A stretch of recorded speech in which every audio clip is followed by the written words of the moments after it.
বিসমিল্লাহ আলহামদুলিল্লাহ ওয়াসসালাতু ওয়াসসালামু আলা রাসূলিল্লাহ ওয়া বা'দ।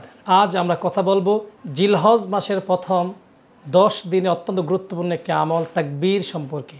তাকবীরটি হলো আল্লাহু আকবার লা ইলাহা ইল্লাল্লাহু আল্লাহু আকবার ওয়ালিল্লাহিল হামদ। জানবো এই তাকবীরের ইতিহাস। এই তাকবীরের 3টি পার্ট।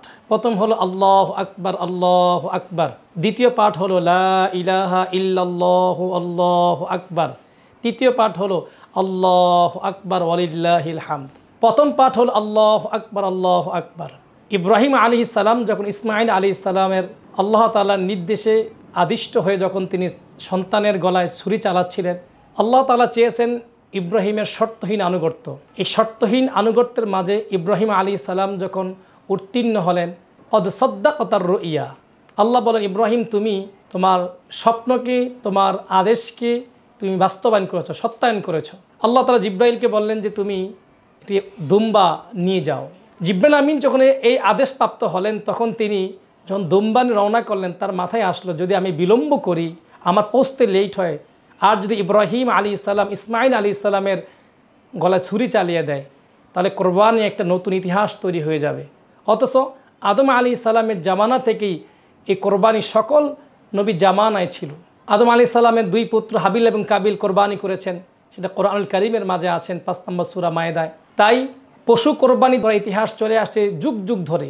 আর যদি ইব্রাহিম আলাইহিস সালামের ছুরির নিচে ইসমাঈল আলাইহিস সালাম জবে হয়ে যায়, তাহলে নতুন একটা ইতিহাস তৈরি হয়ে যাবে। তাই তো জিব্রাইল আমিন যখন রওনা করছেন জান্নাত থেকে দুম্বা নিয়ে, তখন তিনি চিন্তা করলেন আমার বিলম্ব হয়ে যায় কিনা। তাই তিনি উপর থেকে আস্তে আস্তে একটা তাকবীর দিলেন, আল্লাহু আকবার আল্লাহু আকবার, আল্লাহ মহান, আল্লাহ মহান। পয়গম্বরকে একটা ইশারা করলেন। পয়গম্বর ইব্রাহিম আলাইহিস সালাম সেই আহ্বান শুনে তখন তিনি বললেন লা ইলাহা ইল্লাল্লাহু আল্লাহু আকবার, যে আল্লাহ ছাড়া কোনো মাবুদ নাই, আল্লাহই তো মহান, আল্লাহই শ্রেষ্ঠ। যখন জিব্রিল আমিন আসলেন এবং দুম্বা কোরবানি হয়ে গেল, ইব্রাহিম আলাইহিস সালাম যখন তিনি তাকবীর দিলেন, এই 2 দৃশ্য দেখে ইসমাঈল আলাইহিস সালাম যখন নাজাত পেয়ে গেলেন, তখন তিনি বললেন আল্লাহু আকবার ওয়ালিল্লাহিল হামদ, যে আল্লাহই মহান। আল্লাহ তাআলা আমাকে আমার পিতার মাধ্যমে আদেশ করেছেন। সে আদেশটি রব্বুল আলামিন 37 নম্বর সূরা সফফাতের মধ্যে বলে দিয়েছেন। যখন ইব্রাহিম আলাইহিস সালাম বললেন ইন্নী আরা ফিল মানাম আন্নী আযবাহুকা ফানজুর মাযা তারা, ইব্রাহিম আলাইহিস সালাম ইসমাঈলকে বললেন আমি স্বপ্ন দেখেছি আমি তোমাকে জবাই করছি। সেদিন তো ইসমাঈল আলাইহিস সালাম নির্দ্বিধায় আল্লাহ তাআলার এই কথার সাথে, এই ওহীর সাথে একমত পোষণ করে বলেছিলেন ফানজুর মাযা তারা, বাবা ইব্রাহিম আলাইহিস সালাম আপনি যা স্বপ্ন দেখেছেন আপনি তাই বাস্তবায়ন করুন, আমাকে ধৈর্যশীলদের কাতারে পাবেন। সম্মানিত সুধী, যেহেতু আল্লাহ তাআলা ইসমাঈল আলাইহিস সালামকে জবা থেকে মুক্তি করলেন, এই জন্য ইসমাঈল আলাইহিস সালাম চমৎকার কণ্ঠে বললেন আল্লাহু আকবার ওয়ালিল্লাহিল হামদ, সে আল্লাহ মহান এবং তার প্রশংসা আমি প্রকাশ করছি।